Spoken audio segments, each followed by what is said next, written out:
Assalamualaikum warahmatullahi wabarakatuh.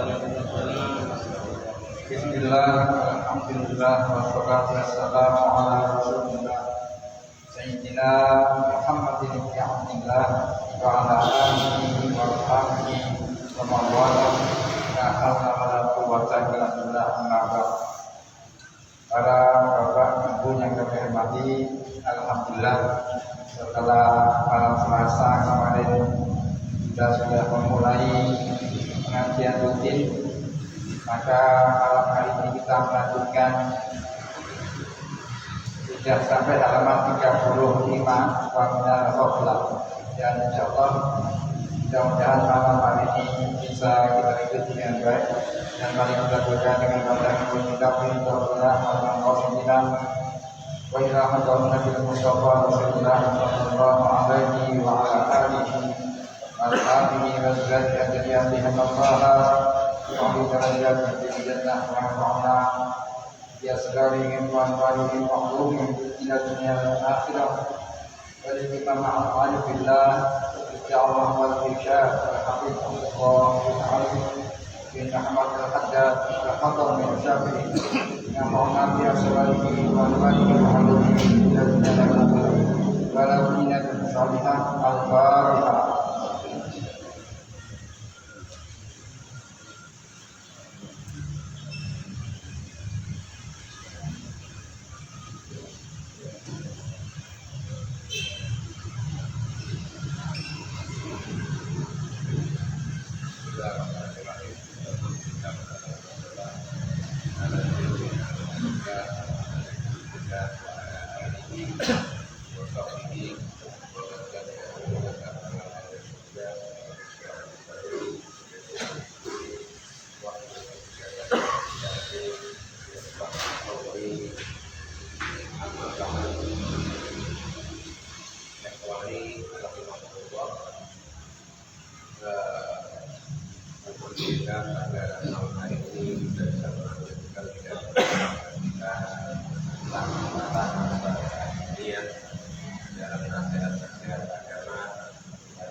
Tentang anjuran atau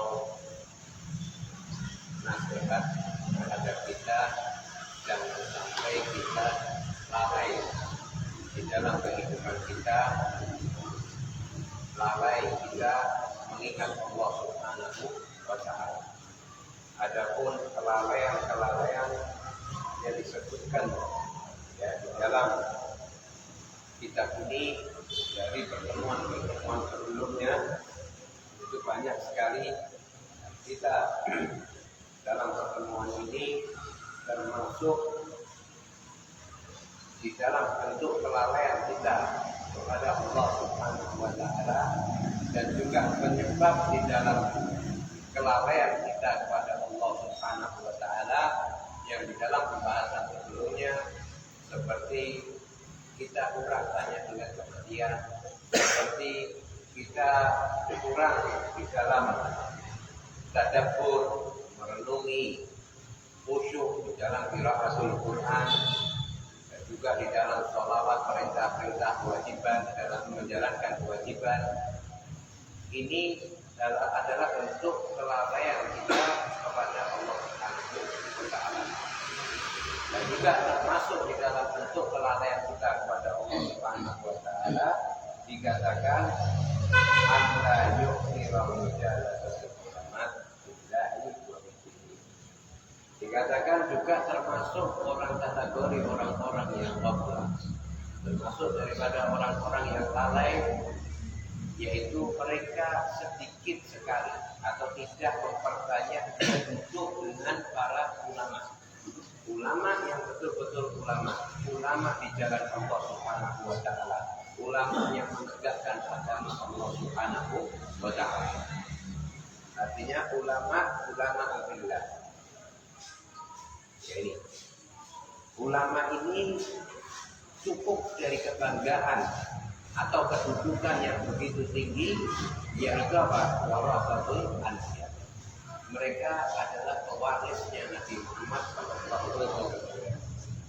Jadi jangan sampai kita ini lalai, tidak mau duduk dengan para ulama. Siapapun ulama yang menjelaskan atau mengajak kita atau mengenalkan kita kepada Allah Subhanahu wa taala, mengenalkan kita takut kepada Allah Subhanahu wa taala, mengenalkan kita kepada cinta kepada Allah Subhanahu wa taala dan Rasulnya dan di dalam syariatnya, maka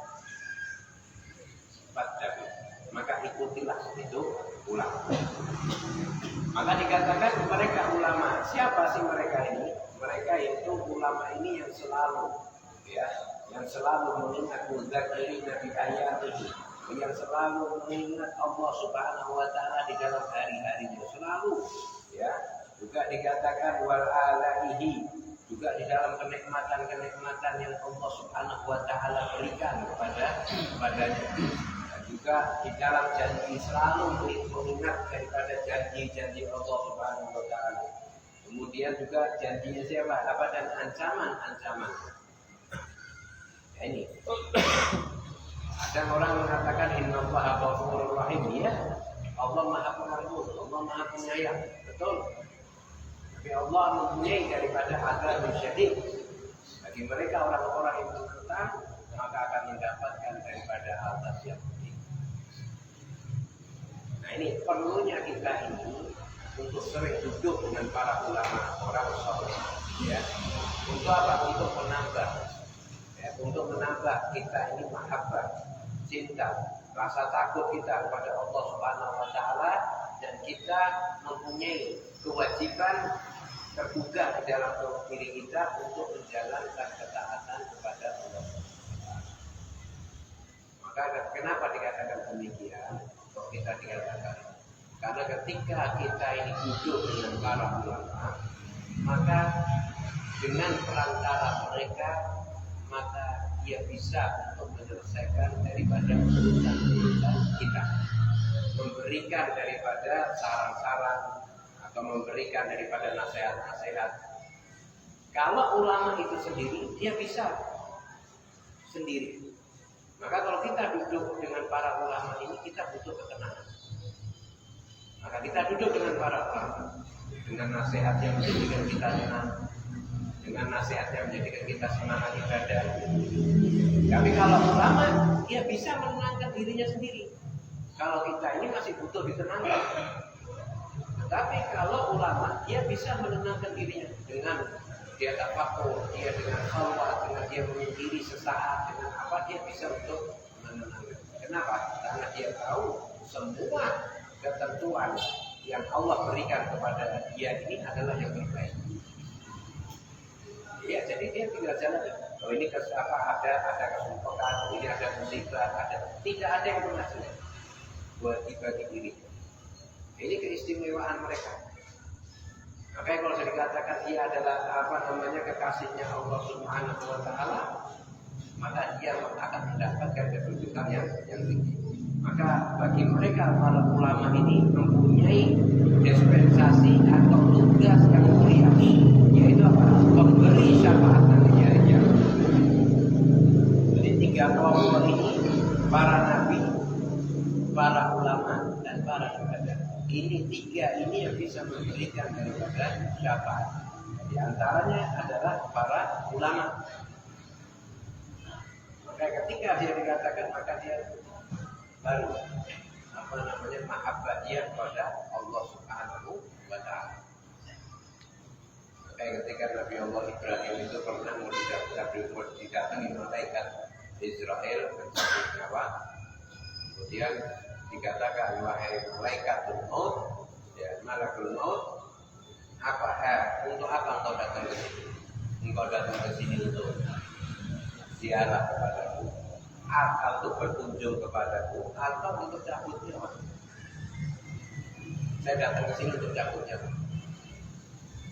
Ya malaikat mencabut nyawa atau malaikat maut, apakah kau pernah melihat seorang kekasih mencabut nyawa kekasihnya? Bingung malaikat maut. Kemudian Allah Subhanahu wa taala berkata, sampaikan kepada mereka, sampaikan kepada Nabi Muhammad. Apakah kau pernah melihat seorang kekasih ini tidak senang bertemu dengan kekasihnya? Sampaikan. Artinya bukan mencabut nyawa itu dengan tapi beda. Mencabutkan nyawa seorang ulama, seorang kekasihnya Allah Subhanahu wa Ta'ala, itu tadi. Jadi beda. Sampai Allah Subhanahu wa Ta'ala memberitahu kepada mereka semua, katakanlah, apakah engkau pernah melihat seorang kekasih itu tidak senang bertemu dengan kekasihnya? Maka juga dikatakan para ulama ini yaitu mereka yang muharridina ala ta'ati wa ala istinari ma'asih di abwalihim wa af'alihim, yaitu yang mereka ini yang mendorong atas ketaatan kepada Allah Subhanahu wa Ta'ala. Mereka memegang kunci dan mereka mempunyai jabatan warasatul atau warasatul anbiya, pewaris daripada para nabi. Maka kalau kita melihat ini apa? Mereka selalu mendorong terus di dalam khutbahnya, di dalam ceramahnya, di dalam majelisnya, selalu mereka para ulama, para kiai dan sebagainya menjelaskan bagaimana turuk atau jalan menuju Allah Subhanahu wa Ta'ala. Makanya mereka para dikatakan ikhtilaful ahli batin asyad min ikhtilaful ahli zahir. Dikatakan bahwasannya perbedaan antara ahli batin ini lebih banyak daripada perbedaan ahli zahir. Ulama ahli zahir seperti daripada perbedaan pendapat ada namanya mazhab Maliki, ada Hanafi, Hambali, Syafi'i. Ini perbedaan ahli zahir.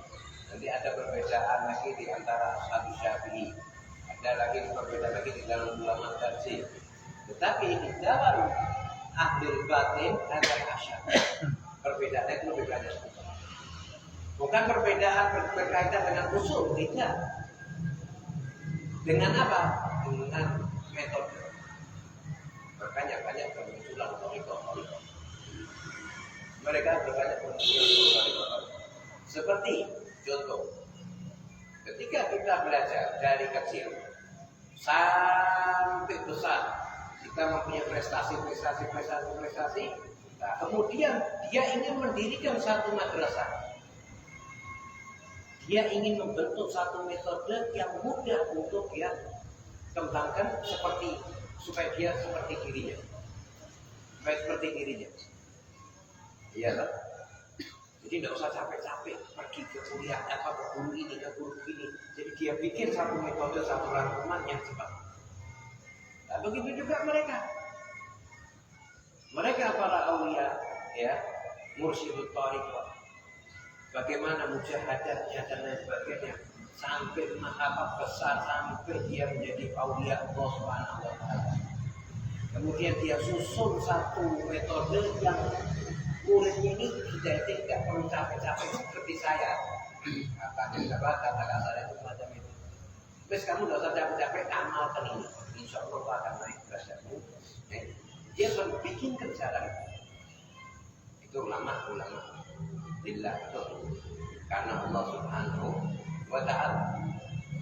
Makanya thariqah yang pertama kali ditaksis, thariqah yang pertama kali dibentuk adalah thariqah yang dibentuk oleh Syekh Abdul Qadir Al-Jilani. Ini pertama kali. Sebelumnya belum ada thariqah itu, belum ada. Di eranya Syekh Abdul Qadir Al-Jilani. Kenapa? Karena konsep thariqah ini sudah mulai pudar. Kalau dulu hampir setiap jiwa manusia itu selalu ada. Sebagaimana Al-Quran dikumpulkan. Ketika di zamannya Sayyidina Abu Bakar diminta untuk mengumpulkan Al-Quran. Kenapa tidak dikumpulkan? Ya. Kemudian di zamannya Sayyidina Umar baru dikumpulkan atau ditulis. Kemudian di zaman Sayyidina Utsman diperbanyak, kemudian ada nuskah disebar. Kenapa? Karena memang mulai pudar, melemah daripada orang-orang yang menghafal Al-Quran. Artinya mulai banyak yang terbunuh dan lain sebagainya. Ditakutkan kalau ini tidak dikonsepkan semacam ini, maka akan hilang. Dan ini semua termasuk daripada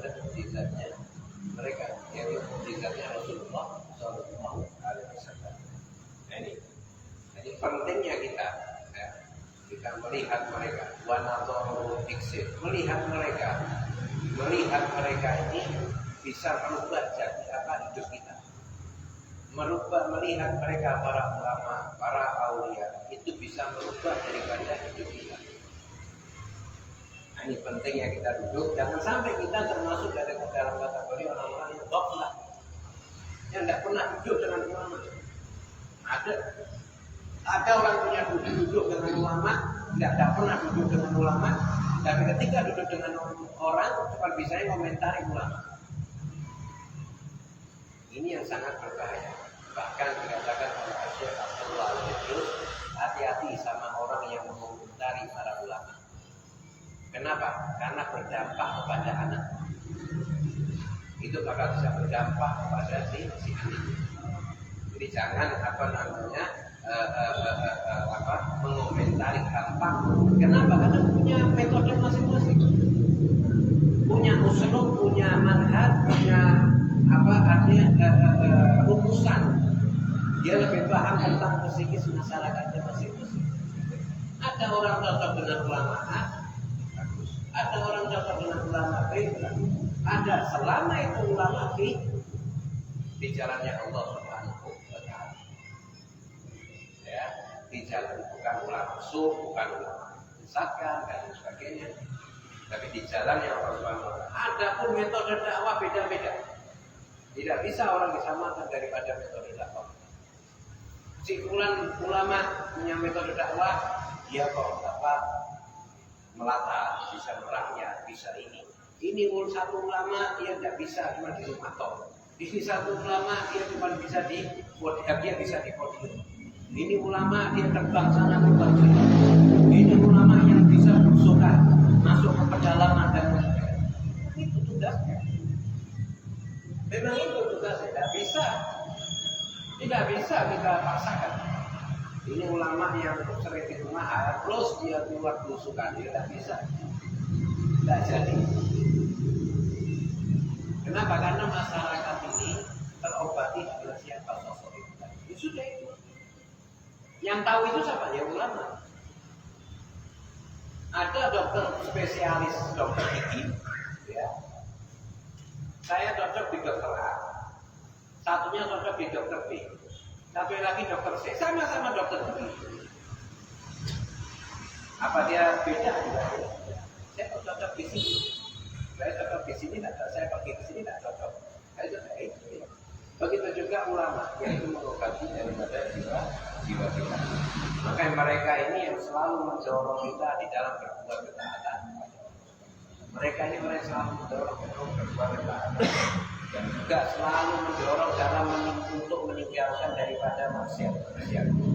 Dia berbicara itu biaqwalihim, melakukan itu dengan pembicaraan, dengan perkataannya, dengan pekerjaannya, ya. Maka kalau andai kata kita tidak dapatkan hal ini, kita tidak dapatkan, waduh di tempat kita tidak ada ulama dan lain sebagainya. Maka apa dikatakan Muhammad Nabi kalau tidak dapat ya kitab-kitabnya mereka. Banyak kitab-kitab mereka yang bisa kita baca.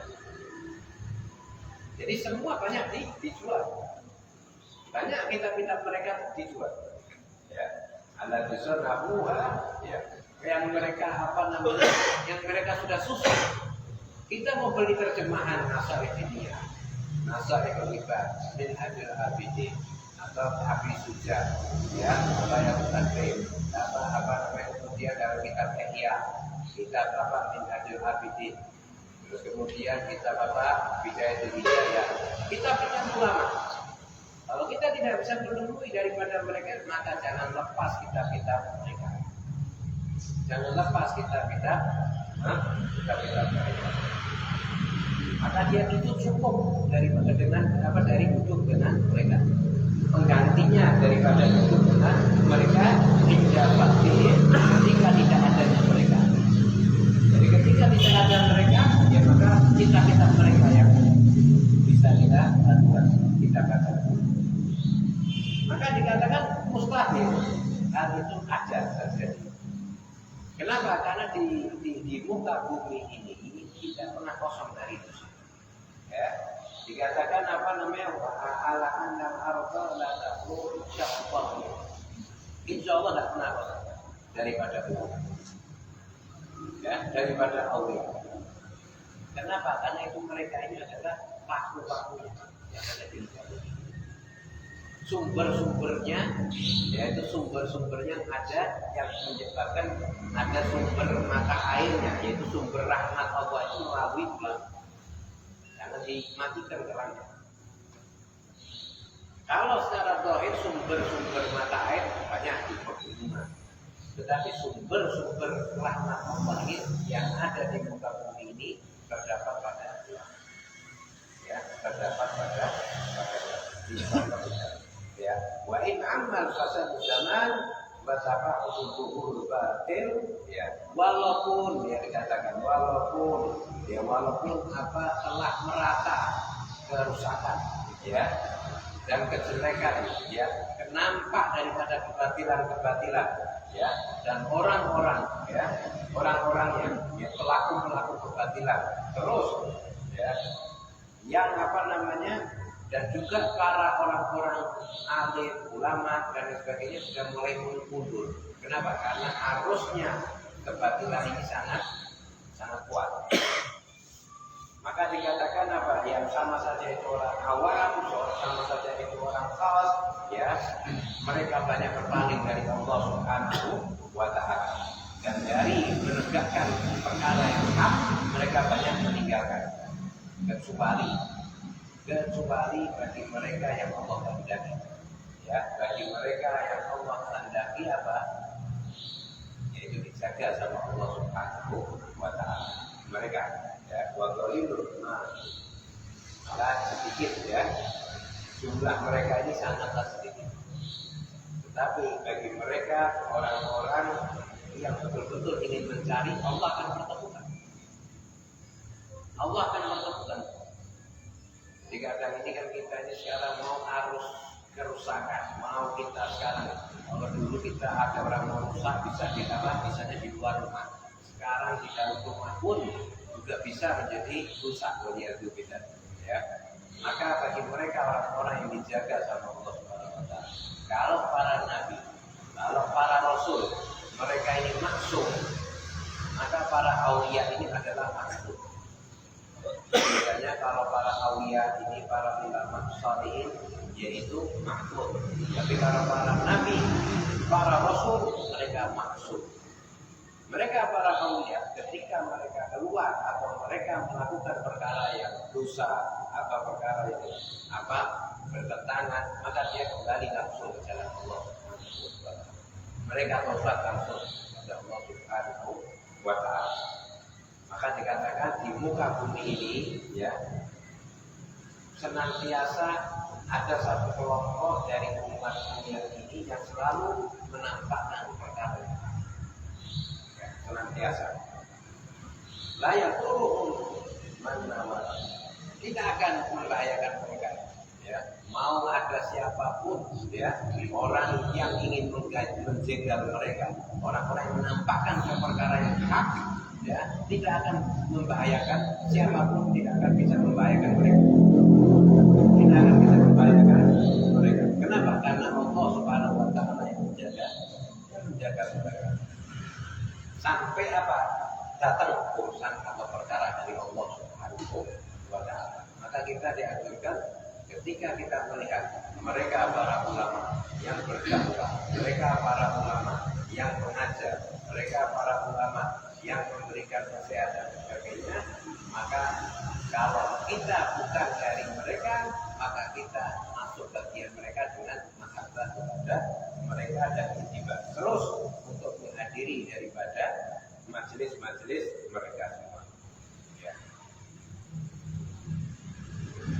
Maka dikatakan sama tadi, setiap zaman ini tidak akan sepi, tidak akan kosong dari bagian mereka ini. Dan mereka orang ini akan mendapatkan siapa mereka para ulama, aulia, mereka yaitu orang-orang yang betul-betul mencari dengan kesungguhan hati, dengan kuatnya tekad, maka Allah akan pertemukan. Maka Allah akan pertemukan ulama-ulama yang saleh, ulama-ulama aulia dan sebagainya. Tapi dengan catatan itu Kalau memang kita belum bisa menemukan ulama, ya kalau di zaman sekarang masih banyak aulia, ulama, banyak ya.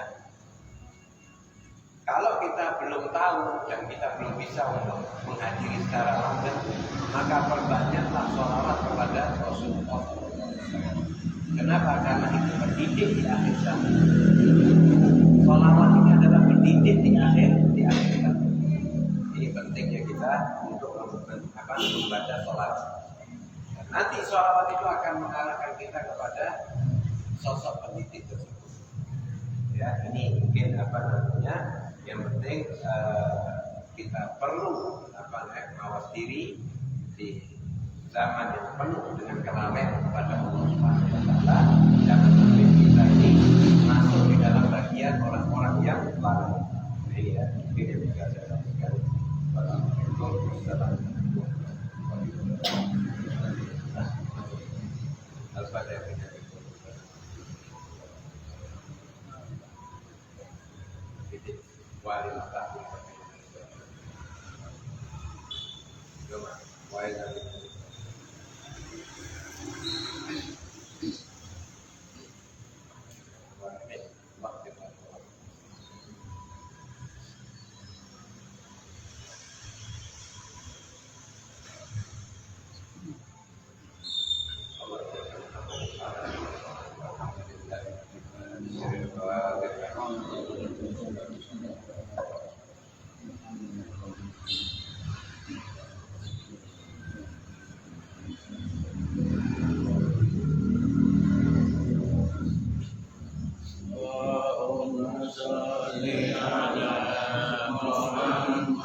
Allahumma